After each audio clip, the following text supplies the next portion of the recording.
Welcome to the Make Ready with the Experts podcast. I'm your host, Fernando Coelho. We're here at Panteao Studios bringing you the very best from in and around the firearms industry, covering topics like guns, gear, firearms training, self-defense, and so much more. Everything from industry insights about the latest gear and training techniques to hunting, survival, and empty hands. But this isn't just about the guns, folks. This is about the stories. The military, law enforcement, and civilian stories of heroics protecting our country, fellow citizens, friends, and neighbors.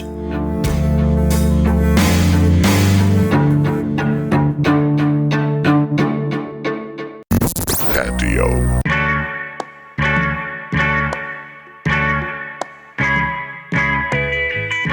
MakeReady.tv is the official website of Panteao Productions and features over 5,000 segments from world-famous instructors. With new video titles added each month, MakeReady.tv is widely known as the Netflix of firearms training. However, we really do go beyond that. We have survival series, we have empty hands, we have edged weapons, we cover armorer skills, we've done documentaries, even medical, and hunting. With your subscription, you will have access to an extensive library of videos. To be quite honest, we got a lot. Be sure to visit MakeReady.tv and subscribe today to stream our exclusive content to any device, anywhere, anytime. This is content that just may save your life or the life of someone you love.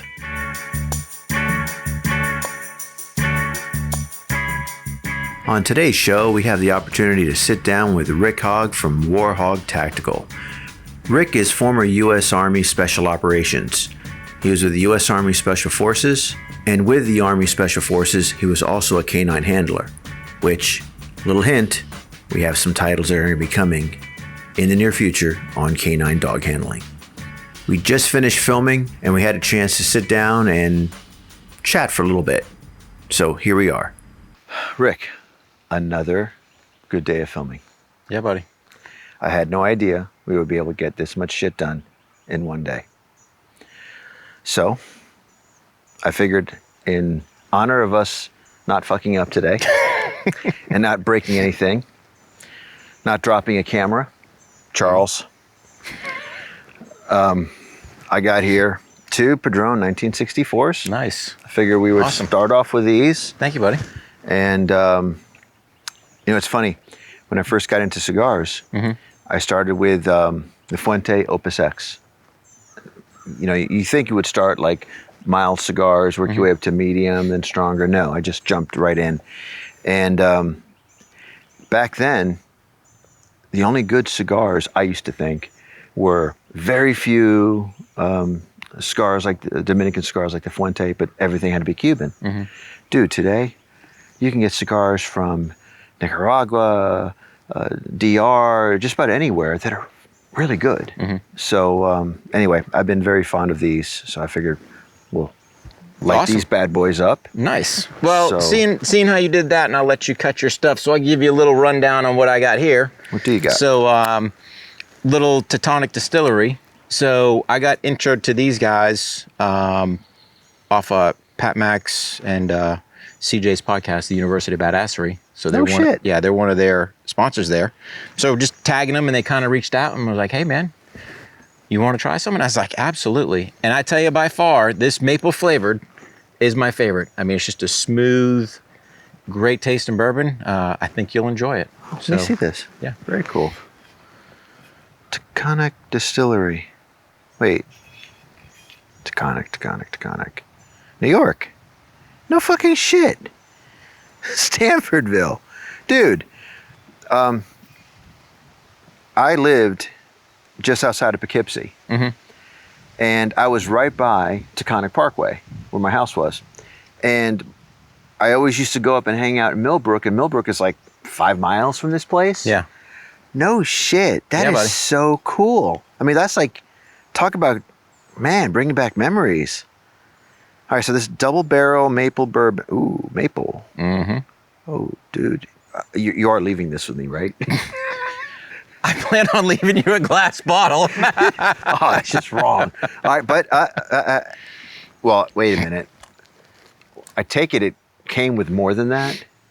I had to sample it because I wanted to make sure it wasn't potentially contaminated with the current pandemic. I don't want you to catch the bug. Hey, but alcohol kills the bug. Isn't that what the president said? I had to clean my system out.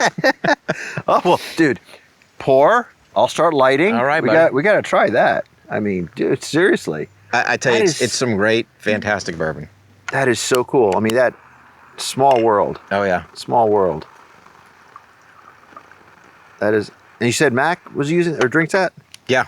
Yeah, Mac, he swears by it as well. They've got a couple different, I'm not super savvy as far as all their different blends. I know the maple, though, is absolutely just fantastic. Oh, so, dude, I gotta harass Mac and go, what's up, man? Why don't you let me know about this stuff? Very cool. Very cool. Well, it's a good way to end a shoot. Normally, we're scrambling to the very last minute, but not this time. So I'm actually very happy. And we still have one more day of knocking it out. And what's really cool is here we are, 10 years of filming videos, and this is the first time we've done airsoft. Well, it's funny because here's just my thing. I think people are skeptics of it. And trust me, I was one of those guys. I'm a skeptic on everything. Yeah. Until I went to SHOT Show. Went over to the EVIC booth, shot that gunpowder target, and I'm like, there is something here that can take training to the next level. Now I got it. It's electronic. There's some inherent, downfalls with that. But man, put that in the man cave, and you'll be out there, wrecking it. I can sit there and go, doesn't matter, 2 o'clock in the morning, 2 o'clock in the afternoon, I can get out and get some training in. So especially with the pandemic going on, granted, your place is open, but North Carolina, I mean, we're pretty much locked down. Ranges aren't open, people aren't really doing anything, but this gives a prime opportunity to do some training, at the house. So. No, I'm digging it. I mean, timing is classic. I mean, you're right. Every different state's different. Everyone's been shutting down, stuck at home, not knowing what to do. Heck, our streaming services spiked because people are watching Netflix and everything else and watching our stuff. But yeah, when you want to train, and it's either, like, we're spoiled. We're here in South Carolina. It's warm most of the time. Sure. Even in January, you could be out on the range. If you live like Oregon, the Dakotas, I mean, Maine, Vermont. Horrible. No, you're going to be inside. Yeah. No, and you can be inside a lot. From being up in the Northeast, I mean, yes, we grew up there. Yes. It wasn't like you're out there, Yeah. So that makes sense. I mean, and the airsoft technology has definitely improved over the years. Yep. And it's continuing to grow. Yep. So like one of the, we talked about in the video, as far as the electric rifles, now they're looking to run gas at some point, so that now hopefully there'll be a little more realism. Bolts will lock back, a little more action like we're used to in a regular firearms. So it'll get there. No, it's cool. You're running Safariland holsters that run your regular standard pistols, your Glocks, your Walthers, your Archon Type B. But now you can turn around and run the exact same pistols in airsoft. I mean, that's awesome. The only thing I wish we could do is be able to put a dot optic on an airsoft, but I don't think it'll work with the mass. I think the weight's going to be too much. Yeah. And then you're kind of going, hey, do I put something, can I actually build something that would work that's going to give me something close? Right. I mean, granted, on the rifles, we're running actual aim points on there. That's too easy. So I think with the pistols, you'd be hard pressed. The other thing too with the pistols is you're limited as far as swapping your sights out. So you kind of got the factory sights on there. So no, there are a couple limitations, but I agree. I think on the best part though, they're in the right direction, and it is something that people should be doing. Oh, absolutely. But definitely, let's try this. Cheers, buddy. I'm sorry. Excellent shoot.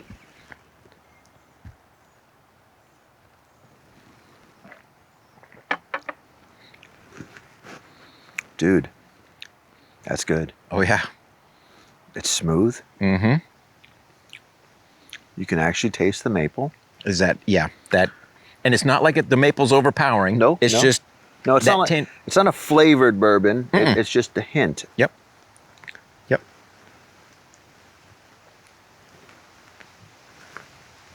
Dude, that's It's nice. damn, that's good. Yeah. That is good. Oh yeah. You know why it's good though? Oh, you're gonna give me something about New York or the water? Yes. It's no different than you people in the city going, the bagels are the best because of the water. Well, because they are, and the pizza's the best because of that. Yeah, I mean, yes, and dude, they're up in Dutchess County. That's why it's so good. Well water up there. I have no idea. How much you want to bet they're probably growing their own stuff over there to make this? And is that Eastern or Western New York or Central New York? right off the Hudson River. Okay. They call it the Hudson Valley. Yeah. So when you're going up, you have Manhattan, and then get out of Manhattan, you're into Yonkers or into the Bronx. From the Bronx, you're in Yonkers. You're in now Westchester County. Yep, I know Westchester. So next county up is Putnam, very narrow strip, still along the Hudson. And then as soon as you leave Putnam, you're in Dutchess County. Okay. So Dutchess County, where you have one of the Vanderbilt mansions, where you have the FDR estate, Okay. Rhinebeck, the aerodrome. You have so many little villages, places to go that in the fall, well, like the New England area, Oh, yeah. you know. But in New York and Hudson Valley has really been known for like grapes. So I'm honestly shocked. Bourbon. Yeah, no, it's fantastic. This is outstanding. Yeah. Gun stuff has gotten really stupid in New York, but that's a whole other story. Yeah. It's gotten to the point where, you know, you can't train up there.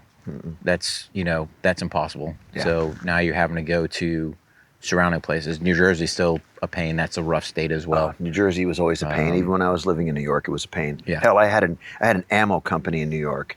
I can't picture having an ammo company there now. I mean, But you got gun manufacturers there. You know, it's weird. There's still some roots there, and I think it goes back just to our early history, and that's kind of where things got established at. But you're like, how are these guys surviving? How are they making it? you know, people forget that when you hear New York, you think the city. All these liberal numbnuts in the city. Then you have all these people that live in Westchester County that want to own a gun and can't. And then the further up you go in Westchester County, the little easier it is to get a gun. It's predicated on the sheriff's department of each county. At least it was when I lived there. I mean, heck, when I was 18, I was able to get a carry permit in Dutchess County. Now, when you were 18 to 21, your parent had to go with you to get your gun, but you could have a carry permit. Now, the stupidity was you had to have an amendment for every gun with your photo and your information on that firearm. So, lo and behold, if you happen to have 5 or 6 guns and you go out that day with the wrong amendment, it's like having no permit. Yeah. But it's changed so radically. I mean, But here's a prime example, kind of getting back to the airsoft. For people like that, and I hate to use the unfriendly states. I hate to be hateful to those people that live there, but it gives them some options. So I got it. You're restricted by whatever rules the state has put on you. yeah.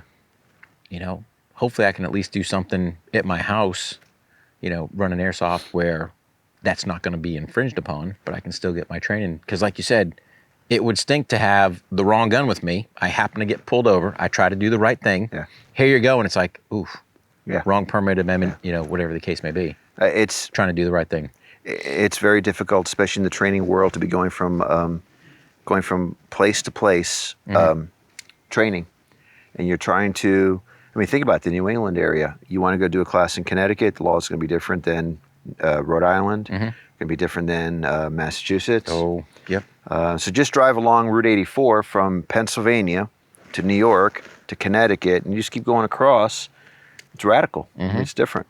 I hope it changes for the better. I mean, I really do. But more importantly, here we are. Your first video, how to cross-dress Oh, no, that's the one we're doing next month. I'm sorry. I get them confused. Don't you mean DVD? Oh, I dated myself. I'm sorry. Yes. You know how many times I've heard from knuckleheads, DVDs, they still make those? Huh. You ever heard of Redbox? Oh, yeah, my wife gets movies there all the time. Dude, Duh. really? Yeah. But, so here we are.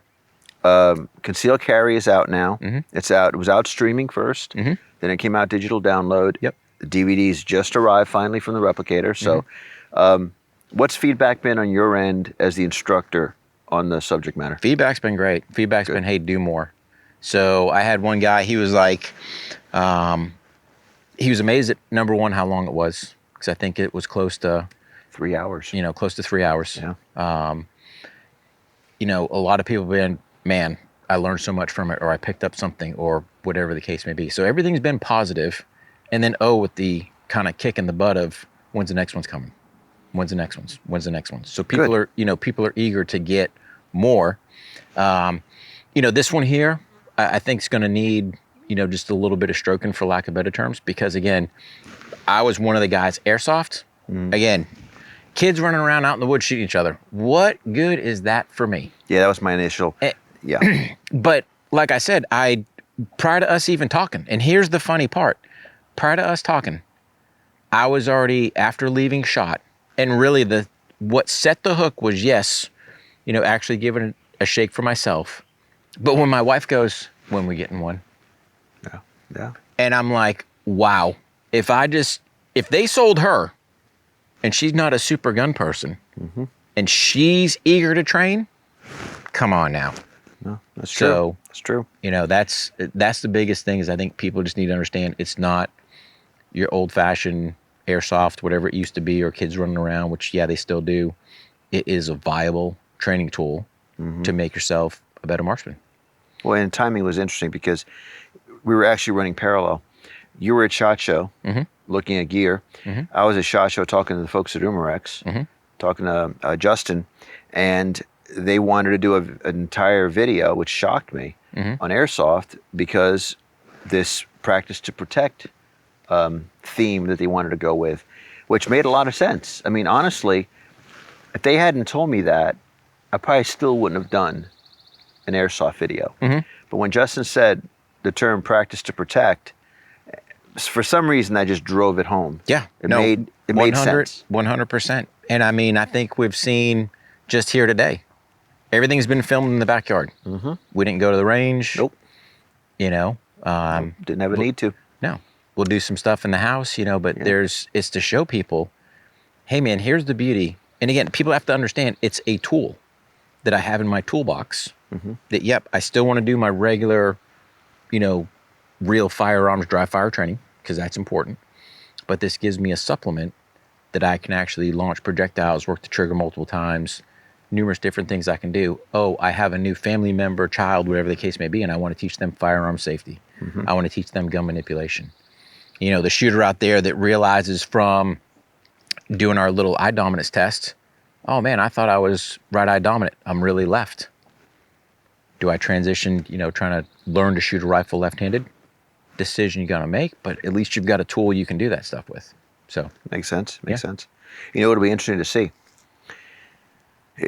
this video when it comes out. What's it going to do to the training industry? And I'm not saying because we're Panteao Productions, it's a big deal, but we're putting out a legit video on airsoft training and the applications of airsoft to to hone your skills. And hell, some people don't have skills. Sure. And they can start on the airsoft. So 100%. I really wonder now, once we get this out there, how many instructors are going to start to say, hey, you know what? Airsoft is legit. You should really try airsoft at home. I would like to see that. But unfortunately, I also know our industry. Yeah. And, here's the thing. I will never badmouth anybody else, but we're very quick to backstab our own.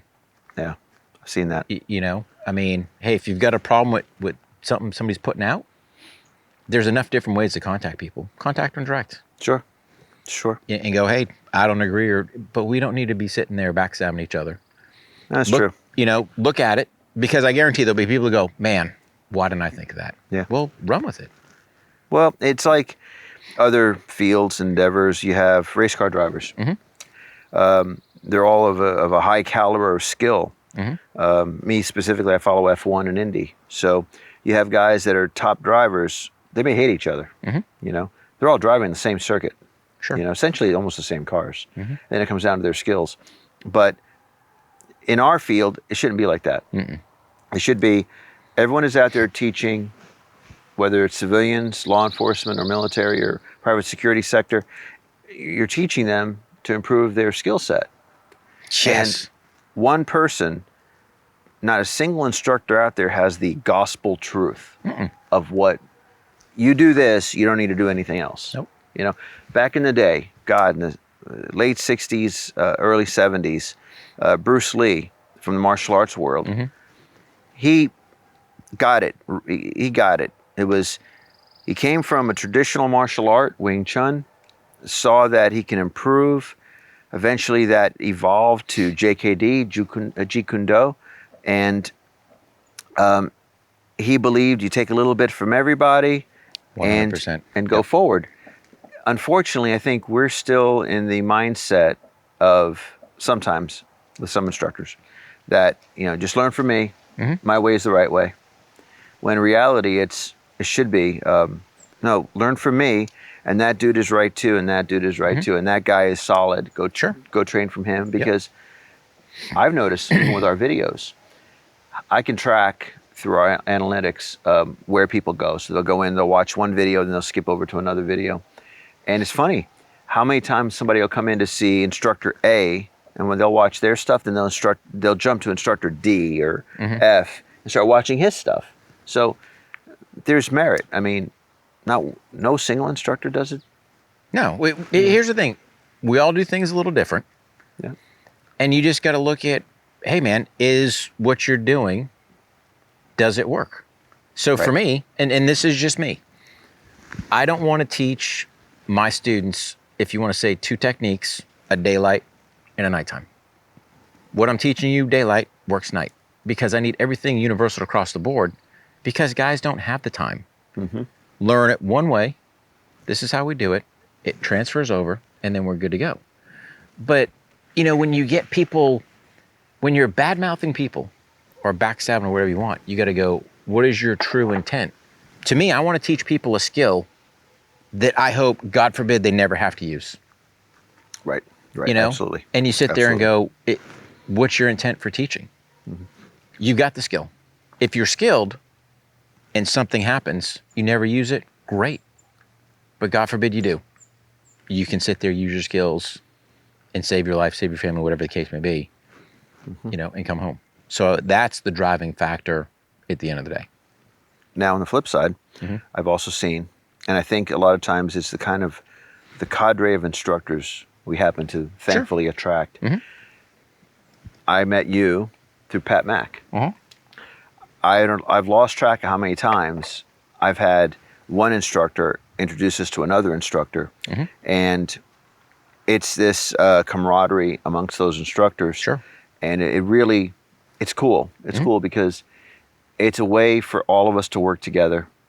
It's a way for all of us to promote each other. 100%. And at least that shows that there is no one right way. No. Just practice. That's the key thing. Practice. Don't just take a class and then take a class once, then never do it again. Well, then hell, you just threw your money away.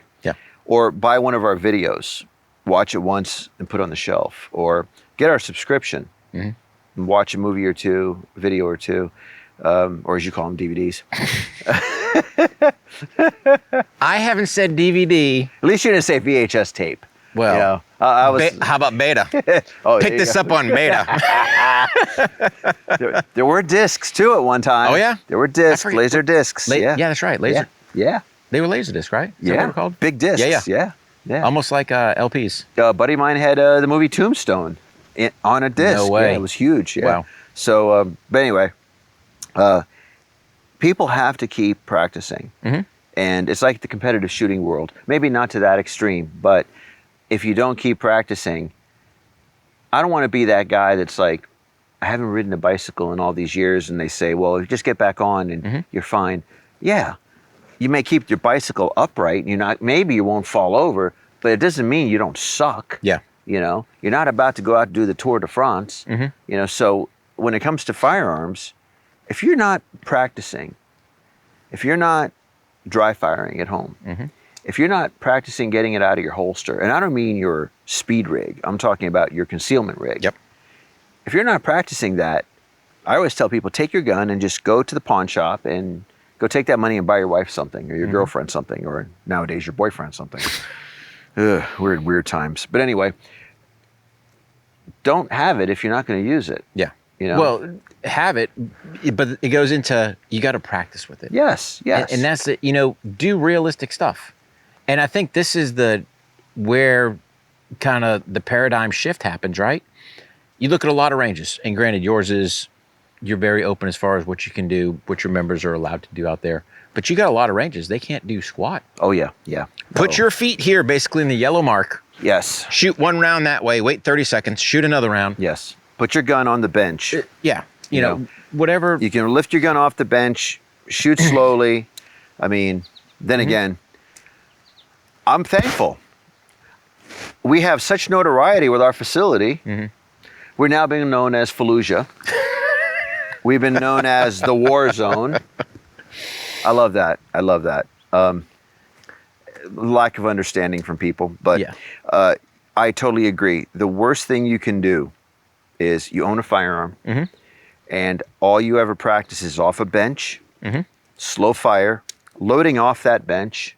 So you go with your magazine or your revolver, so you have your one cylinder full, and you shoot your revolver empty. Now you're going to dump the cases to the table, and you're going to load from the box into your cylinder, and now you're going to shoot again. Or in the case of a semi-auto, you're going to fire, your magazine's dry, go to slide lock, put your gun down, you know, magazine out, gun down, loading. What the hell is that? I mean, yeah, it's range time, and maybe you're working on your marksmanship, but if you have a concealed carry permit, that ain't going to help you. Well, I think you hit the key point. You know, it boils down to what is your purpose for going. And again, I think for the concealed carry holder, and like we talked about in the concealed carry video, hey, there's people out there I know, because when I used to instruct North Carolina concealed carry, I would ask them that question. Are you willing to take another human's life? And they're like, no. Cool. There's nothing wrong with that. Not saying you don't practice your firearm skills, but you're probably not the person that's going to save your own life. And I don't say that in a bad way. It's just in a realistic way. That's the decision you've made. So, you know, they're probably the ones going to the range, falling into those, you know, routines, if you want to say, for lack of better terms. I would hope they wouldn't. But again, if you're not committed to taking the time to train with that firearm, because like I said, I never want to use it. But man, if I got to, it's going to come out quickly, efficiently, and I'm going to end whatever that threat is so that we're done with it. And that's the thing people understand. It's not just one shot. You know, there's so many training itises that people do. You know, go out there, whip a shot, boom, and then that pistol's coming right back. Here to tell you, especially with a pistol cartridge, one round, unless you smack them where you need to, isn't stopping them. Yeah. And why be so quick to pull that pistol back? And I think that's where a lot of people, you know, I hate to say it, the internet and, you know, kind of pushing some of this trick shooting, speed shooting. That's cool if you're looking for entertainment. If you're looking to save your life, you're calling your shots, you're keeping your pistol out there, you're acquiring whatever that follow-up sight picture is. Because again, if you've ever engaged a human being before, you want to make sure that that human being is causing you no more threat. And unfortunately, you know, it's one thing to go, nothing wrong with, you know, USPSA, IPSC, whatever. Those are competitions. You're going to give some stuff because that's a competition.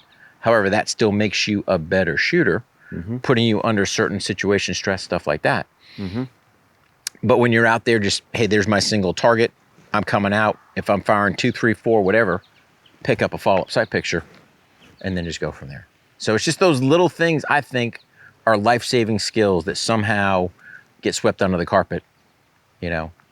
No, that makes sense. People miss. That makes sense. And there's shooting sports out there, many shooting sports out there, And if you hone your skills in the shooting sports have a merit. They will get you into uncomfortable positions, Sure. uncomfortable circumstances. Hell, when I was shooting on our team, the most uncomfortable thing that I would encounter is my damn squad. Because I was thankful. I sucked compared to the rest of the guys. I would have Super Dave Harrington, Bob Vogel, and I'd have Tom Yost, we used to call the Silver Fox. So I'd have these guys and they would call us the Super Squad. So I would be the one that sucks compared to these guys. So when I go up on deck and it's my time to shoot, half the pressure was those fuckers behind me, because I knew I'm going to bone this compared to how they're going to do. So just them watching would raise the bar. Sure. And then I would definitely know I got to do this right, and I got to do this quickly, because I'm going for time and going for accuracy. So you want to be down 0, but shit happens. I mean, the first time I had a front sight break on me, and I have no front sight, and I'm trying to acquire that sight picture, and what the fuck? Tap, rack. It's still fucked up, because you start going to what they teach you in schools. Okay, something's wrong with your gun, bring it into action. Well, first thing I thought of is, when I lost my front sight, was my gun's out of battery. For some reason, my brain told me my gun's out of battery. So I went to try to resolve it, and I ain't got a front sight. Yeah. And you know what? If my skill level was that of Vogel or Super Dave, it wouldn't have mattered. I would have still trucked on, engaged. I'd be down 0 or pretty darn close to it. Hell, when I had to take a headshot, I missed, because I didn't have my front sight. You know what that taught me? Well, first, have a spare gun. Bring a spare gun. Not bring spare sights. Who the hell would think? But what that told me was I needed more trigger time on the range. Yeah. I needed more practice. And it was a lesson learned. But here's a question for you. Yeah, you had the pressure of those guys behind you, but I bet you they were also feeding you tips. Going, and that's the beauty where people, I think a lot of people just they don't want to shoot around other people, because whether I'm nervous or whatever the case may be, I want the guy to go, hey man, you did this? Yeah. Nope. Or, that's why I say bring out your phone when you're out there training, record yourself to go, that looks really bad. And then hopefully you got a shooting buddy to go, hey man, check out this video. Hey dude, you're doing this, or this. It's just to make yourself better. Oh, I agree. And just drop the ego a little bit and go, the beauty where do we get better? The beauty of working with a team like that is that happened every time. And that happened to them, to each other. Sure. If they would drop a shot for whatever reason, they would analyze it. And if you did badly on a stage, they would walk you through it. And they would say, hey, dude, this is what you did wrong. Next time, do this.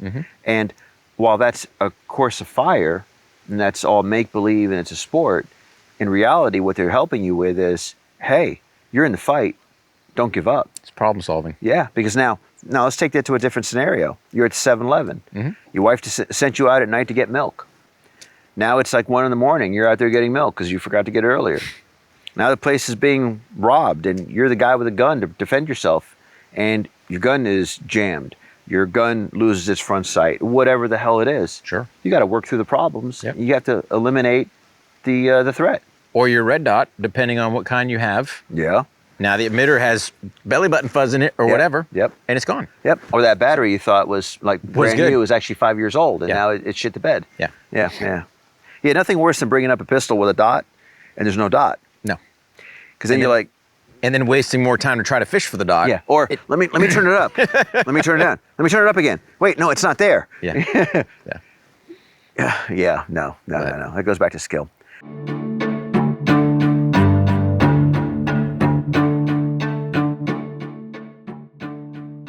Our streaming video subscribers of MakeReady.tv will now get exclusive access to the video versions of our podcasts. In addition, subscribers will have access to our episodes before they air on iTunes or any other free platform. Be sure to visit MakeReady.tv and subscribe today to stream our exclusive content to any device, anywhere, anytime. I'd like to give a shout out to one of our key sponsors, Walther Arms. We've had the pleasure of working with the folks at Walther on numerous projects. They've been a supporter of ours, and we love what they make. Heck, we've even been out to their factory in Ulm, Germany, and had a chance to look, behind the curtain and see what they have in the works. And Gotta admit, pretty impressed. So, thanks to the folks at Walther, we have a discount code for you. Looking for some clothing? Save 20% off. Use the code MAKEREADY during checkout. There must have been an instant when you were active duty where you were in a situation where you had to work through a problem, and working through that problem was to keep you alive. Sure. You know, did something like that ever happen? Oh yeah. Give me a scenario. So probably the one that was kind of the most challenging. I wind up, me and Duco end up falling out of a helo one night. Duco is your dog? Duco's my military working dog. Yep. Who's now at the house. Don't bring him. Tina keeps ragging on me because you don't bring him. I'm just saying. You know. So here's the problem. If I bring Duco and everyone's like, where's Duco? Where's Duco? Then it becomes the Duco show. Well, yeah, we don't care about you. No. We're going to film Duco. There's no filming being done. Duco's doing airsoft. And we'll get, yeah. And he'll probably give you some schooling on it, you know? Yeah. Only if I had thumbs, he says. But no, you know, it was this one, we wind up, you know, we fall out of the helo together. Probably about a 30-foot fall. I've got him all wrapped up in my left hand because that's how I carry him. Okay.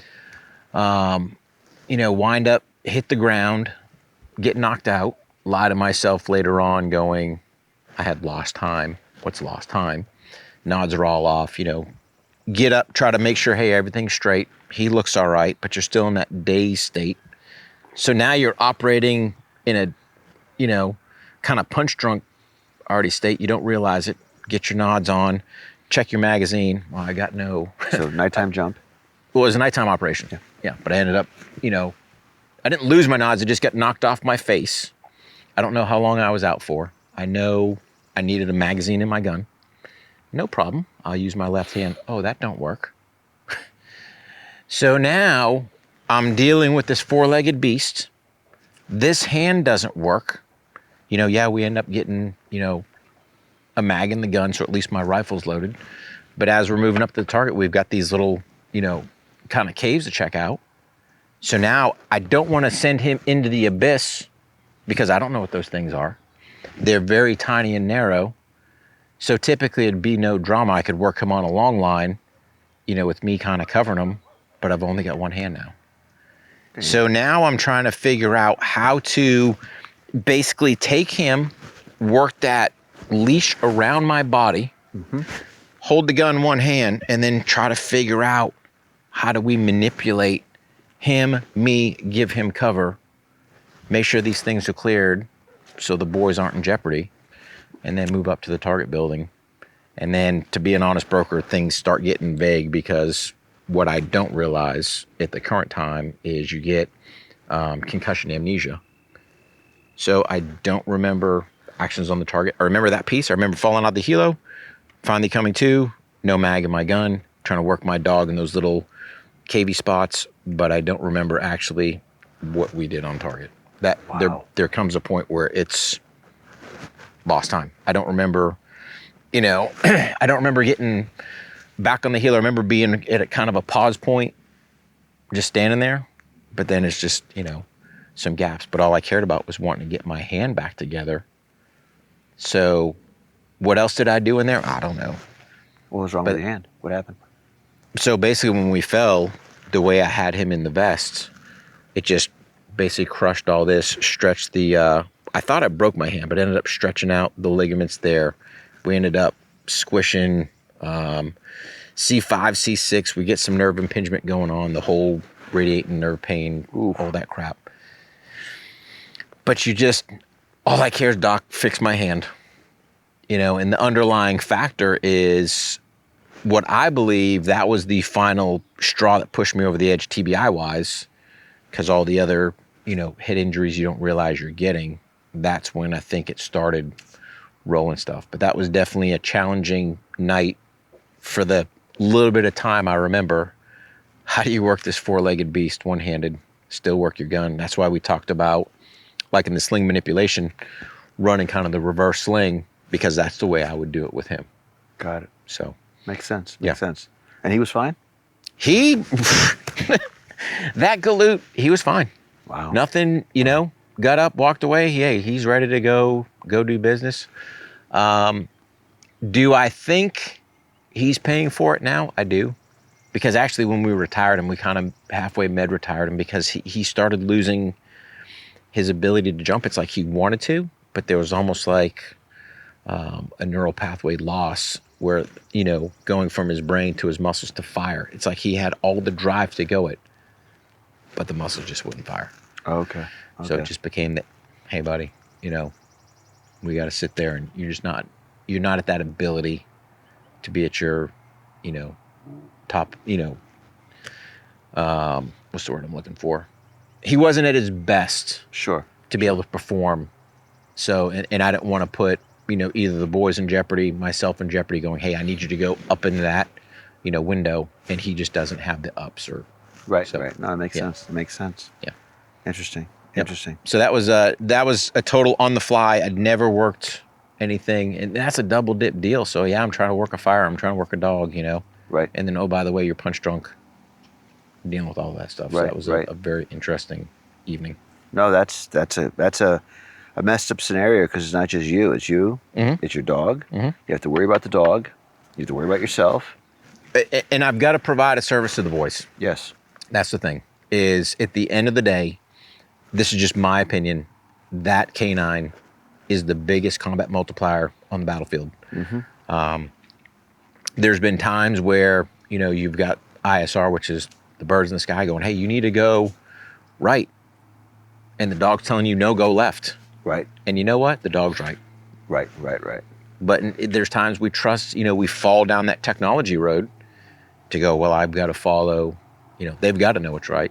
Mm-hmm. Nope. Trust me, that four-legged guy, he's got your best interest at heart. Right. And listen to what he's going to tell you. That So, makes yeah. sense. That makes Yeah. sense. We were using them all the way back, and I know you've been using dogs for years, but Mm-hmm. I mean, weren't they crucial in Vietnam? They were. But the problem was, you know, the Vietnam era, I mean, those dogs were instrumental, don't get me wrong. The problem back then was they were considered equipment. Really? Yes. So if you think back to Vietnam and all the pushing the helos off the side of the aircraft carriers and all that other stuff, we left over 4,000 dogs in Vietnam. Really? Yes. Yep. Service dogs, working dogs. Military working dogs. Military working Yes. dogs. Dude, that's like leaving soldiers behind. Yeah. Yeah. Wow, But that's- it was a different time. So fast forward, you know, 2000 Congress passes, because they used to also euthanize when a military working dog was at the end of his career, euthanize them. So if you think about Vietnam, you just leave them, no big deal. You know, thank God Congress changed that. Yeah. So now it gave the handler the option to take his retired military working dog, Wow. you know? See, I didn't know that. Oh, I didn't yeah. know that. So all these dogs that went with their handlers to Vietnam. There was only, and again, I'm not 100%, but I think there was only a couple hundred that ended up coming home. And my gut would probably tell me they might have been injured, or somehow the handler brought them back for a second, you know, maybe had to bring them back stateside or something like that. But there was not that many that made it back. Wow. Yeah. Wow. That's But now you see, you know, a total paradigm shift, because when you look at today's military working dog, they are a U.S. service member. okay. So I could call a medevac aircraft in for my dog. He gets wounded on the battlefield, call him up. I didn't know that. Oh, yes. Very cool. And then, oh, by the way, he's not going typically to a vet because there's limited veterinary staff. He's going to the cache to be treated by an actual human doctor. Anatomy physiology is anatomy physiology. You just gotta shave the fur. Well, like some of the guys. Yes. Bring out the brush hog. Yeah. Wow. Yeah. That's cool. That's cool. But you know, on another sidebar note, it's funny because you know, with the profile of courage, we kind of opened up Pandora's box a little bit. Yeah, we did. We did. Which is actually a good thing, because here's why. It was funny. I was the other day with Mike Glover and a couple other veterans there, and that stemmed a very powerful conversation to go, hey guys, we need to be able, as alphas, just to talk about some of the stuff we've dealt with. And oh, by the way, it's all right to be emotional. It makes you no less of a man. It makes you no less of having the ability to defend yourself, defend your family, whatever the case may be. And one of the guys there, he had gotten out in 05, so he had been out for a little bit, and he had never addressed some of the stuff that had gone on. So I was like, hey, dude, call me anytime, chat. But it's, I think me and Mike are going to do something specifically to try to address that, to get the word out. But again, it's being a little bit vulnerable, and I think that's what people need to understand. There's nothing wrong with it, makes you no less, but the profile of courage, I could have very easily went, hey, Fernando, cut it. But it was too important to get the message out there. So I appreciate that from you guys. No, I thought that the content in there had to be in the video versus ending up on the cutting room floor, so to speak. Yeah. Sometimes we will not put something in a video because we're trying to be conservative. The instructor says something that may be a little too controversial, and we won't put it in the video. But no, in that particular case, we felt that there was nothing that was going to be left out because that was coming from the heart. Sure. And that had to be said. So I was very happy with that video. For those of you that have not seen that video, you need to watch that video. Profile of Courage with our dear instructor here on cross-dressing. Oh, no, I'm sorry. We keep doing that to him. I mean, we do that just to So there was a bust slight his phrase chops. you forget. I'll still kick your asses. So we'll show you guys the Judy chop if you're not familiar with it. His dog will kick our asses. Beast. Absolute beast. Yeah. So you mentioned Mike. I've actually seen his stuff online. I've seen his videos on, or his posts on Instagram. Yep. That's very cool that you've been talking to him about this, and I think he would be actually a good fit for what you're talking about doing. That's solid. That's solid. Well, I think it's important that, here's the thing. I'm not downplaying the shrinks, the docs, the VA, any of that. But when you talk veteran to veteran, there's I think some better healing that can potentially happen. And, the thing is, the guys out there need to understand, hey, man, at least for me, I may not have shared the same experience or that same exact moment in time, but trust me, the experiences are the same, or we can correlate closely to, hey, there's certain things that happen, understand, and just be able to talk to a guy that, has it. And at least for me, everyone I talk to, as far as all my veteran guys, I'm not judgmental. It's like, hey, dude, you want to weep, you want to cry? I don't care. Get it out. Get yourself better.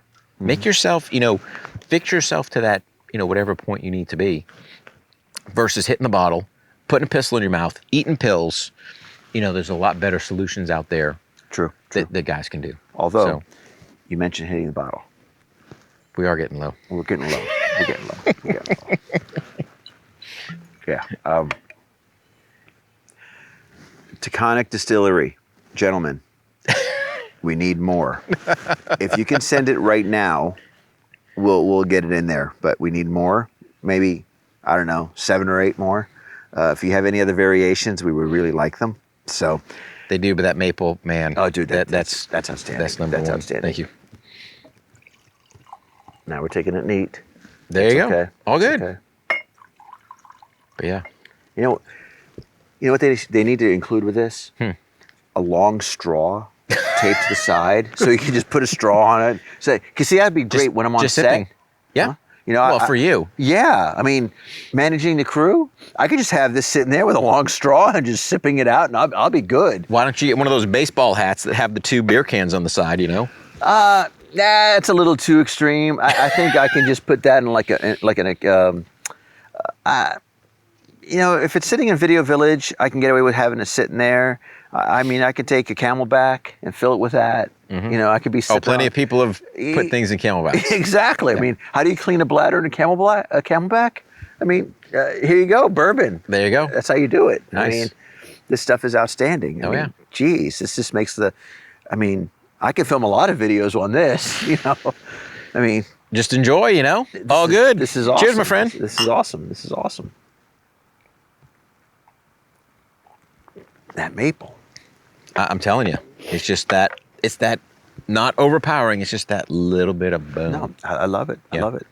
So, what are we going to be filming next? What are we going to be filming next? Wow, we got a couple decision points coming up. So we're talking the canine stuff. Yes, absolutely. We want to do that. We want to do some combat stress stuff as far as building up heart rate. Yes. Shooting under physical duress, because I think that's an important thing. You mean like when your wife yells at you? Yeah. That's a whole video. That is a whole video. Yeah. Yeah.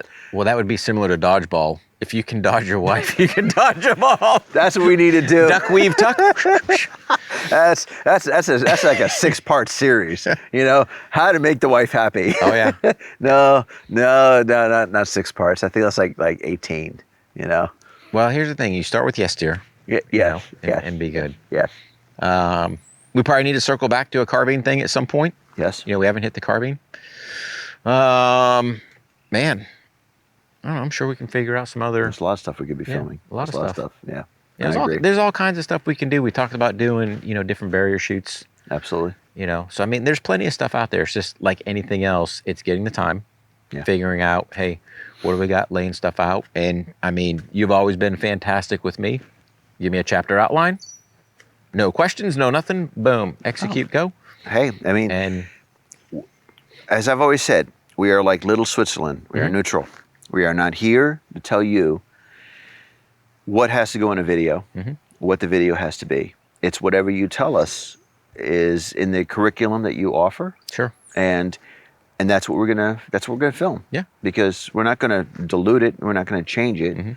We're not going to neuter it. I mean, it's whatever you do. Yeah. So, and it's interesting.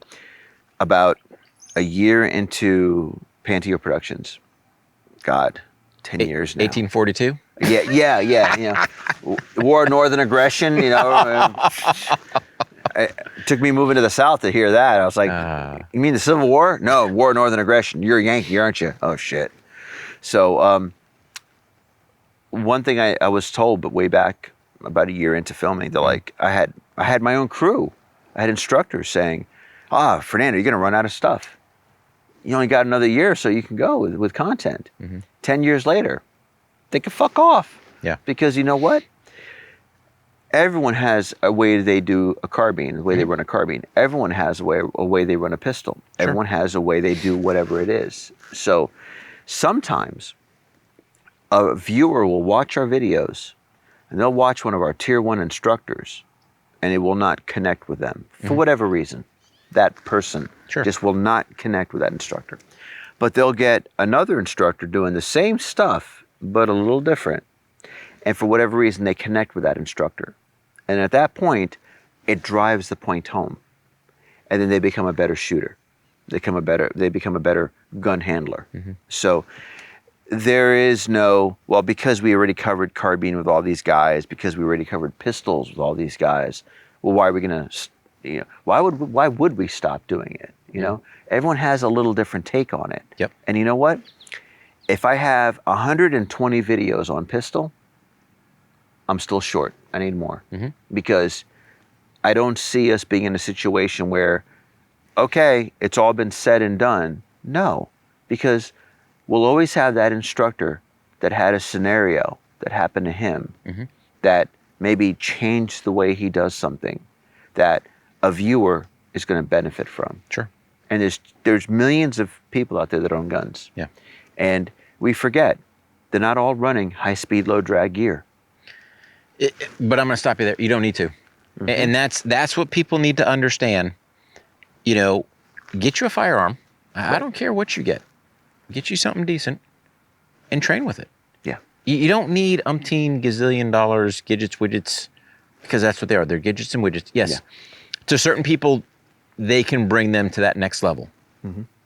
But for the average person, have a good quality handgun, carbine, whatever the case may be, a good quality optic on there, and then get your training down. And, like with me, I don't know of anybody else, and I could be wrong. I'm not out there cyber stalking. Like, I harp an administrative load.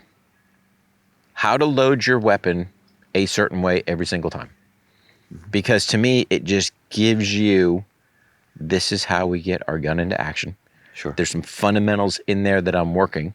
So, for example, if I'm a patrol officer and I draw my pistol out from the holster, I get a draw in there. I can check my sights to make sure I'm not missing my sight. I don't have a bubble gum, whatever on there. I load it. I know there's a round in the chamber. I know I'm good. I've conducted a mag change. I've kind of done some things prior to going out on shift. Just adds to my survivability so I can go home to my family. No, it makes sense. Makes sense. I had a scenario happen to me that was interesting. I was at the range, at my range, and I was there with the range safety officers, and we're standing on the rifle bay. And as you know, at our facility, the rifle bay is parallel with the handgun bays. And there was a husband and wife and a child, and they just got a brand new gun at a local store, and they never shot at our facility before. And they were on one of the handgun bays, and they wanted to run that pistol, which was great. I love seeing families together. The wife came over to me because they had a problem with the gun, malfunction. And I thought, you know what? All right, let me go see what the deal is. And sure enough, they had one of the worst kind of feeding malfunctions. You have a live round. I don't know how they did it. It was a semi-auto. It was a quality semi-auto. It wasn't one of these rinky-dink pieces of crap. But they had a semi-auto that had a live round in the chamber and a full magazine. So you're trying to run another round into the chamber, but you have a round there already. And the slide is half in battery, and they're not able to get the gun into action. So what do? They stopped. They didn't know what to do. So they came over and asked me if I could help them. And I realized, shit, they don't know how to bring this gun into battery. They don't know how to bring it back into action. And this is something that they should have learned already.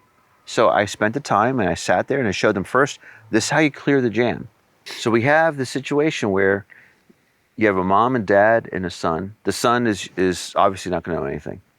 The mom and dad have this gun that is now not in battery. So I walk them through, drop the magazine. Well, first, lock the slide back. Now your slide's locked back. Drop the magazine. As soon as the magazine dropped, the extra round dropped out. The gun is ready to go back into battery. Reinsert do you have another magazine? No, this is the only magazine you have? Oh, you just bought the gun. Oh, okay. Reinsert the magazine. Bring the gun back into battery. Oh, now the gun's functional. Let me see how you hold the gun. Whoa, don't hold the gun like that. Let me see your two-handed hold. Granted, it wasn't as bad as holding the wrist, but it was the equivalent of the teacup technique. And it's like, wow, damn, haven't you watched our videos? We got that covered. So I spent a good amount of time, 45 minutes there, walking them through the fundamentals that now it's a learning curve for them. Now they're no longer there to shoot, they're there to learn. And they realized, this is how you bring your gun back into battery. So I simulated the same exact malfunction, showed, okay, here's a round in the chamber, here's a full magazine, lock the slide back, drop the magazine, get the round out of the chamber, rack the slide back, okay, gun is good, gun is functional, insert the magazine, rack the slide, your gun is back into action. And they were so thankful, and I felt so bad. Not because I had to help them. I was happy to help them. I felt so bad that they didn't know how to clear this malfunction. But I think here's the thing, because we've seen with this pandemic a super increase in firearm sales. Yes, record sales. And again, the part that worries me is how many people out there have bought a firearm and don't know. Yes. And to me, here would be, I guess if I could be king for a day, I think here's what you do, right? If you had the actual firearm and then you plug an airsoft side by side. Good point. I mean, think about it. I've got my firearm. Yes, I can still work those manipulations on my actual firearm. But now I've got, I'll just call it the airsoft partner to work some things out, figure out, hey, maybe I'm not comfortable with my grip. Granted, you can't work malfunctions, things like that. Sure. But I can still work that firearm in a way, or I can work that airsoft that correlates to my firearm. So now when I go to the range, I feel more comfortable. Absolutely. I would say, man, I like I said, there's probably people be out there cussing, fussing, but I think there's a definite place for the airsoft tools. And I think the tools is a good word for it to supplement your firearms training. Because if I've got 1-in-1, man, I'm money. In fact, I hate to say it. I know it's not going to happen, but I wish there was an airsoft equivalent of every handgun that's out there, at least for semi-autos. Sure. Because then they would be able to practice at home in the comfort of their home, get all the stupid things out of the way at home. You know, not knowing how to get the magazine correctly, not knowing how to work the action, sight alignment, grip. Get all that worked out. Work on all that, on those fundamentals at home with a target system at home, whether it's an empty can, a box, as you've shown in the video, which people will see very soon, or a electronic system where you now have, in the comfort of your own home, an IDPA IPSC style target. Well, that's one of many. Yes. There's a dueling tree. You've got a hostage. You've got a regular threat target. You've got a bullseye. I mean, you've got to marry it. And even on that one that you saw that has the IPSC target, now there's target ID. So even if I've got my wife and she doesn't have to be a super shooter, call number, shape, sizes, whatever. Right. Now I've got to work to go find those things on the target. And oh, by the way, versus being a huge IPSC target, now they're smaller. Now it focuses on my marksmanship. It's a constant reminder, having a gun range. And the ironic thing is, we secured a range facility for one purpose, to film our instructional videos. Then, thanks to actually a good friend of mine who actually happens to be my lawyer, he recommended that, why don't you start a gun club and let people use your facility to hone their skills. And you walk the range and you watch this gamut of individuals from, and I love it, to see a mom and dad with their kid running a Ruger 1022 or a 22 pistol. And they're showing them how to load the magazine. And they're showing them how to bring the gun into battery and how to engage like a steel target, you know. And these kids are like all intent and learning, you know. That's where it should start. Oh. You know, that's... Yeah, because here's the thing. I remember when my son was in Scouts, I ended up teaching the rifle and shotgun merit badge, you know, to his Scouts. Because I had the qualifications, I got the merit badge. But let me tell you, teaching that next generation, yes, that's a huge rewarding factor. Yes. Teaching, obviously, my military, you know, law enforcement officers out there, because I know those guys are on the front line. I know that the chances of them having to use that is a lot higher than my Scouts. But there's been Scouts that have used their skills, you know, home invasions, whatever the case may be, to defend themselves as well. So it's one of those skill sets that if you have it, I hope you never have to use it. Right. But if you do, be skilled to do it. And that way, you know, there's no issues, dramas. But yeah, it's, you know, the families out there.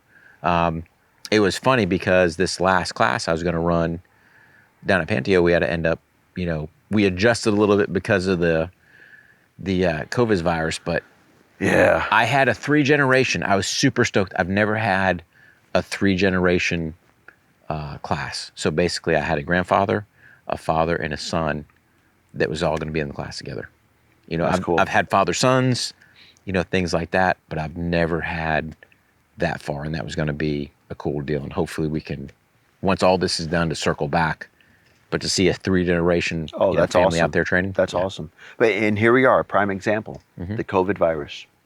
Something that most people, it'll never happen in their lifetime again. No. Okay? Where the entire country, to some degree, is under a lockdown. Whatever it is, whether you're restricted during your travel or you're literally stuck at home. Well, how do you practice? Well, you're not going to go live fire in your house. I mean, you could, but it's going to get kind of awkward really fast. And your neighbor, if you live in a townhouse or an apartment, it's going to get ugly really fast. But here's a prime example of, across the entire country, 2 things happened. We spiked in gun sales. We spiked in ammunition sales. Yep. What are you going to do with all these guns and ammo? Yeah. If you don't know how to use them? Yep. I get it. You want to have these guns. You want to have this ammunition. But if you don't know how to use it, that would be like me buying a tool and not knowing how to run it. Oh, wait, I need an air compressor to run this air hammer? Oh, I need nails? You know? And then, oh, wait, how do I load the nails in the air and the hammer? You know? So it really comes down to people need to practice. And they need to understand that it's okay to get it wrong because you're trying to get it right. And that's important. Totally. And I mean, here's a lot, you know, I don't know where we're sitting at for time, but, you know, kind of the last selling point. I want to see if we could really airsoft move. I think it would be a huge benefit for our LEOs. Yes, absolutely. Absolutely. You know, if they could have easily accessible airsoft training areas, you know, equipment, whatever the case may be, boom, so they can go out. Yes. Whether before shift, after shift, whenever, get their reps in like they need to. Right. Same thing with our mil guys. Think about it. Military's all locked down as well. Yeah. Yeah. Nobody's out hitting the ranges, you know, doing that stuff. Hey, Sarge, can I hit the airsoft? Go for it. Yeah. Yeah. Something. Well, So, as a point though, law enforcement. Law enforcement, they're dealing with civilians on a regular basis. They don't get enough time in on the trigger. no. A lot of times it's because that agency can't buy the ammo because they can't afford it for the officer to go practice. Yep. I mean, I don't know how many times I've had free classes at our range where it's free to law enforcement and officers aren't going to come because they're not allocated enough ammo for free training. Yep. So then we have to supply them that free that ammo so they can get their training. Yeah. So here's a situation where across the country, those that are in the training departments should, and I sincerely mean this, hear me out there. If you're in law enforcement, if you have the ability to make the decision on firearm selection, on ammunition, buy airsoft guns, buy lots of the BBs, buy the air, buy the CO2s, get over that whole I don't know, that misconception. I think the misconception is this: it's a toy, and really, I'll focus to the camera, and I'll hit up. Here's the thing: I was in the same boat, guys. I am the ultimate skeptic, but I will tell you this: using that electronic target, using airsoft, to me, and then oh by the way, my wife kind of jumping on board, going, when are we getting ours? Here's my thing to the training guys out there. You owe it to your guys. Give them an easy deal that they can sit there and at least have a training session there. Those bottles of BBs, 5,000 BBs, $20. Cheap money for you guys. That's 5,000 trigger pulls. Get you a couple cans of, the green gas. And I mean, you can get your guys training. We haven't even touched on how to use the airsoft on a force on force. But again, it gives you a multitude of tools you can use to make sure, and I say guys in a unisex way, that your guys are trained, because you want each and every one of them to come home at night. Absolutely. And that's it at the end of the day. You got a target on your back, but bring these guys home each and every night. Absolutely. Absolutely. Yeah. I think that's spot on. I mean, people need time behind the trigger. And in reality, it doesn't have to be a real gun. It could be an airsoft gun with BBs. Yep. And practicing on a target and learning how to manipulate a firearm. 100%. And you will find that all of a sudden these officers are raising their skill set for next to nothing in money. Yeah. So I appreciate the time. 100%. I know I have a hungry crew, and you're hungry, and I'm hungry, and it's about time to eat after a long day of filming. Although after having this wonderful bourbon that I'm going to keep on this side now. That's fine. Keep it on that side. I see how it is. I just need a long straw. Chill the bottle in a long straw. Then I'm golden. Nice. So it was good to talk to you. Yeah, great talking with you. Great chance to unwind and talk shop, and we need to do it again. Absolutely. So take care, everyone. Get an airsoft gun. Get some cartridges, CO2. Get some green gas. If you don't know where green gas is, you'll find out. And get lots of BB. Get biodegradable BBs. Be friendly to the environment. 100%. We don't want the entire world to come to an end because we're all running airsoft with BBs that don't degrade. Get your biodegradable and reuse your aluminum cans. Yes. Or your boxes. Or yes. Pots and pans. Use your wife's old pots and pans or whoever. We didn't use pots and pans. I think we used the baking pan, the smaller one. Use pots, she might be on you. It may bounce back. But if you're wearing the right eye protection, you'll be fine. always. iPro. Hey, that's it. If you're running Oakleys, then you're golden. Because if you're running your Oakleys, then you're going to be able to have no problem running your airsoft all day. Mm-hmm. And when someone shoots at you with your airsoft, because, that's what we need to do. Tomorrow, we shoot the crew. I like it. Just don't shoot the cameras. No, just the crew. We're good. Put your protective caps on your legs. Oh, I got those already. We're good. Just go for legs. That's it. I think we'll be good. Anyway, take care.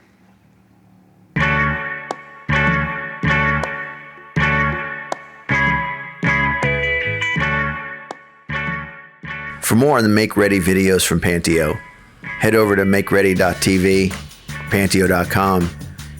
Subscribe, check out our content. There's a lot there. And if you're stuck home right now because this coronavirus, you got stuff to watch. Stop binging on Netflix. Stop binging on Hulu or that other crap. Here's some stuff you could be learning.